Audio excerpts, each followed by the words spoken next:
ذکرنی، کہ اے حبیب جس نے آپ کا ذکر کر لیا بس اس نے میرا ذکر کر لیا۔ تو یہاں سے معلوم ہوتا ہے ذکر مصطفیٰ دراصل ذکر خدا ہے، عظمت مصطفیٰ دراصل عظمت خدا ہے۔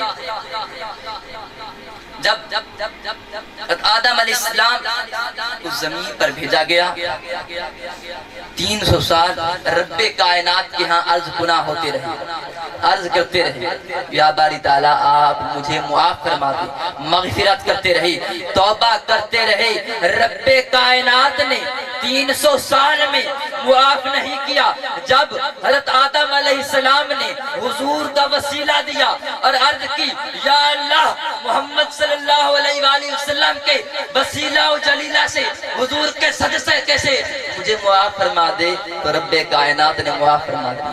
ہمارے حضور کی عظمت دیکھیں، خاتم النبیین کی عظمت دیکھیں۔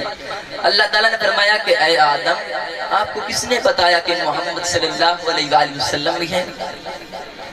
آپ عرض کرتے ہیں یا اللہ جب آپ نے مجھے اپنی روح میری اندر پھونکی، جب میں نے آنکھیں کھولی، جنت کے ہر ستون پہ دیکھا، لکھا ہوا تھا جہاں خدا کا نام تھا وہاں مصطفیٰ کا نام تھا، وہاں لکھا تھا لا الہ الا اللہ محمد رسول اللہ، کہ میں اگر درخت کے پتے پہ دیکھتا تو جہاں اللہ کا نام تھا وہاں مصطفیٰ کا بھی نام تھا، سبحان اللہ۔ جہاں رب کائنات نے اپنا نام لکھا وہاں مصطفیٰ کا بھی نام لکھا۔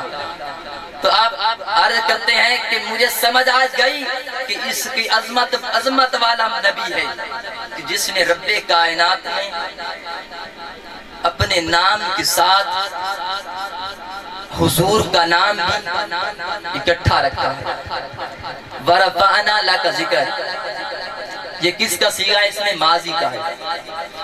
یہ نہیں کہ اللہ رب نے اب حضور کا ذکر بلند کیا، ماضی کا ہے۔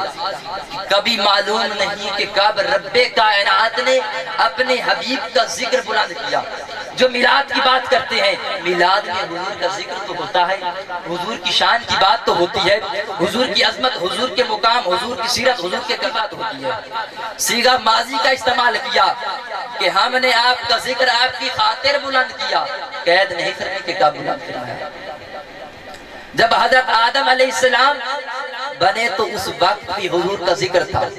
جب رب کائنات تھے، کائنات کی کوئی چیز نہ تھی، نہ انبیاء تھے، نہ آدم تھے، کائنات کی کوئی چیز، نہ ارض و سما، نہ یہ فرش، نہ یہ عرش، کوئی کائنات کی چیز نہ تھی، اس وقت بھی حضور کا ذکر تھا، اس وقت بھی حضور کا ذکر تھا، حضور کی عظمت کی باتیں ہوتی، کیونکہ اللہ تعالیٰ فرماتا ہے میں نے خود بلند کیا، انسان نے نہیں، اللہ بلند فرمانے والا۔ سامعین محترم، جتنے انبیاء کرام علیہ السلام آئے وہ عرض گناہ ہوتی یا باری تعالیٰ آپ ہم سے راضی ہو جائے۔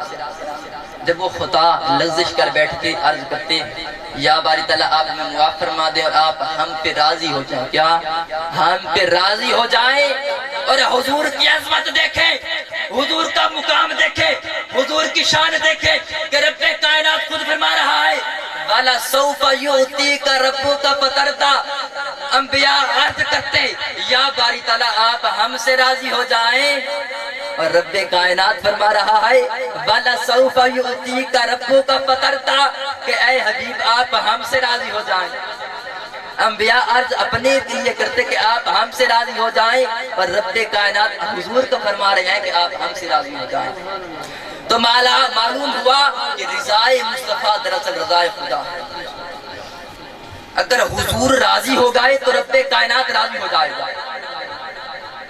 اللہ رب العزت نے قرآن مجید میں فرمایا لا اقسم بہذا البلد، لا اقسم بہذا البلد، مجھے اس شہر مکہ کی قسم، کس کی؟ مکہ، اس مکہ کی مٹی کی قسم، اس مٹی پہ کفار کے قدم بھی لگتے، مشرکین کے قدم بھی لگتے، دشمنان اسلام کے قدم بھی لگتے، جو حضور کے دشمن تھے ان کے بھی قدم لگتے، اور حضور اس اللہ رب العزت اس مٹی کی قسم اٹھا رہا ہے۔ وائے کیوں؟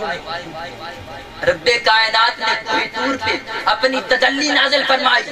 رب کائنات کو چاہیے تھا کہ کوہ طور کی قسم اٹھاتا، مکے کی مٹی کی قسم اٹھائی. کیوں؟ وہاں تو کفار رہتے تھے. لوگوں کہ رب کائنات نے اس لیے مکہ کی مٹی کی قسم اٹھائی کیونکہ وہاں حضور کے نالین مبارک اس مٹی سے مس ہو. اس مٹی سے جب حضور کے نالین مس ہو جائیں تو رب کائنات اسے قرآن میں بیان فرما دیتا ہے اور اس جگہ قسمیں اٹھانے لگ جاتا ہے. یہ ہمارے حضور کی شان ہے. اللہ رب العزت نے قرآن مجید میں لفظ اطاعت 38 مرتبہ استعمال. کتنی مرتبہ؟ 38 مرتبہ لفظ اطاعت رب کائنات نے قرآن مجید میں کہا، جس میں رب کائنات نے 20 مرتبہ اپنی اور اپنے حبیب صلی اللہ علیہ وآلہ وسلم کی اطاعت کی گٹھی بات کی کہ بے میری بھی اطاعت کرو اور میرے حبیب کی اطاعت بھی کرو. کس کی؟ میری بھی اطاعت کرو اور میرے حبیب کی اطاعت بھی کرو. اور 18 مقامات ایسے ہیں جہاں رب کائنات نے اپنی اطاعت کی بات نہیں کی، فرمایا میرے حبیب کی اطاعت کرو. کیونکہ حضور کی عظمت تو رب کائنات نے دکھلانی تھی نا، حضور کی عظمت تو بتانی تھی نا، اس لیے اللہ رب العزت نے فرمایا حضور کی اطاعت کرو. 18 مقامات نے فرمایا کہ حضور کی اطاعت کرو. اللہ رب العزت نے قرآن مجید میں فرمایا فَمَن يُطِيعِ الرَّسُولَ فَقَدْ أَطَاعَ اللَّهَ، کہ جس نے حضور کی اطاعت کی اور حضور کی اطاعت کرنے کا ارادہ رکھتا ہے بس اس نے میری اطاعت کرنی. یہاں صیغہ یطیع الرسول مضارع کا استعمال کیا ہے، جس میں 2 زمانے ہوتے ہیں، ایک حال اور ایک استقبال. فرمایا کہ جو میرے حبیب کے اطاعت کرتا ہے یا کرنے کا ارادہ رکھتا ہے بس اس نے میری اطاعت کر لی. تو یہاں سے معلوم ہوتا ہے اطاعت مصطفیٰ دراصل اطاعت خدا ہے. ذکر مصطفیٰ دراصل ذکر خدا، رضائے مصطفیٰ دراصل رضائے خدا، اطاعت مصطفیٰ دراصل اطاعت خدا.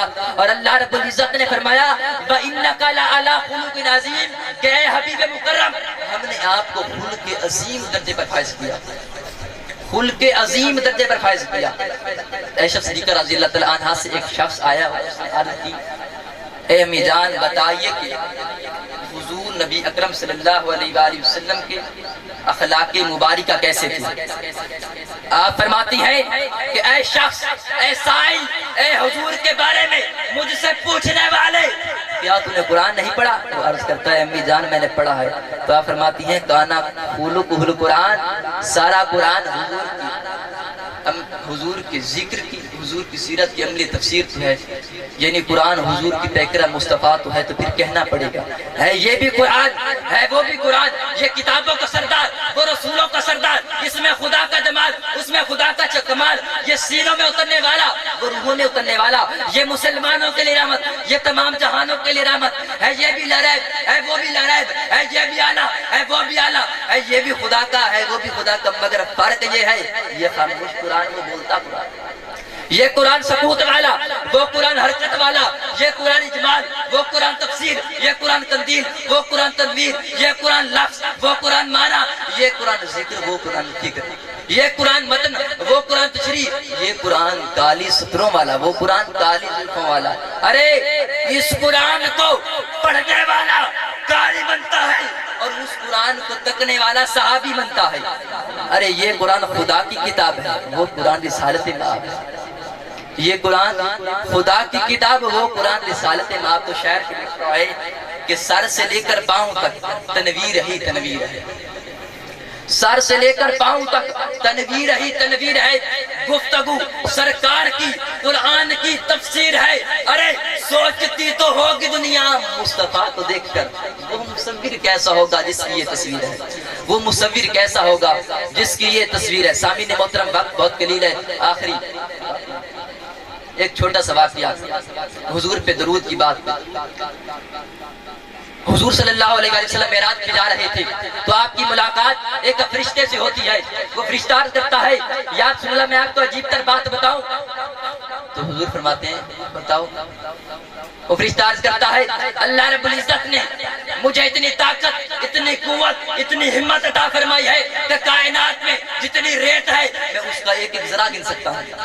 حضور نے فرمایا اس سے کوئی عجیب تر بات ہو. فرشتہ عرض کرتا ہے یا رسول اللہ, اللہ رب العزت نے مجھے اتنی طاقت, اتنی قوت, اتنی ہمت عطا فرمائی کہ کائنات میں جتنا پانی ہے میں اس کا ایک ایک قطرہ گن سکتا ہوں. حضور نے فرمایا اس سے کوئی عجیب تر بات ہو. فرشتہ عرض کرتا ہے یا رسول اللہ, اللہ رب العزت نے مجھے اتنی طاقت عطا فرمائی کہ میں ہواؤں کو بھی دیکھ سکتا ہوں.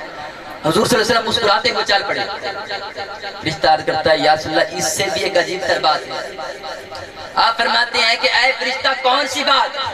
فرشتہ عرض کرتا ہے یا رسول اللہ, یہ سچ ہے کہ کائنات میں جتنی ریت ہے میں اس کا ایک ایک ذرا گن سکتا ہوں. کائنات میں جتنا پانی ہے میں اس کا ایک ایک قطرہ گن سکتا ہوں. میں ہواؤں کو بھی دیکھ سکتا ہوں. لیکن جب آپ کے امتی مل بیٹھ کر آپ کی ذات اقدس پر درود بھیجتے ہیں اور رب کائنات جو ان پر رحمتوں اور برکتوں کا نزول فرماتا ہے, ان کی میں تعداد شمار نہیں کر سکتا. اللہ رب العزت سے دعا ہے کہ اللہ رب العزت ہمیں حضور پہ کثرت سے درود و سلام پڑھنے کی توفیق عطا فرمائے, اور حضور کا جو پیغام تھا جس وجہ سے اس کائنات میں آئے اس پہ عمل